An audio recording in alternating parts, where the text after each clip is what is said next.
আসসালামু আলাইকুম। শীতের সময় অনেক প্রকারের ফুল দেখা যায় আমাদের দেশে। ফুল এবং সবজির ফলন হচ্ছে শীতকালে একটু বেশি হয়। আমাদের দেশীয় যে ফলগুলো আছে ওগুলো শীতকালে বেশিরভাগ দেখা যায় না। শীতকালে ফলের ফলন খুবই কম হয়। তবে সবজি অনেক বেশি প্রকারের সবজি আমাদের দেশে শীতকালীন। তো এই যে আমাদের পেছনে অফিসের পেছনে ছোট্ট একটু জায়গা আমার এক ভাই চাষ করছে। অনেক কিছুই চাষ করছে।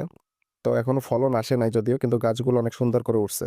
তো এতে করে আসলে আমরা যদি একটু চেষ্টা করি আমাদের যে আশেপাশের যে খালি জায়গাগুলো আছে, ওইখানে আমরা যদি চাষ করি এতে করে অনেক প্রকারের উপকার হবে আমাদের। এক হচ্ছে বাজারে প্রতিনিয়ত যাওয়া লাগবে না, প্রতিনিয়ত সবজির জন্য। দ্বিতীয়ত হচ্ছে টাকা অনেক সেভ হবে। তৃতীয়ত হচ্ছে অর্গানিক সবজিগুলো আমরা ভোগ করতে পারবো।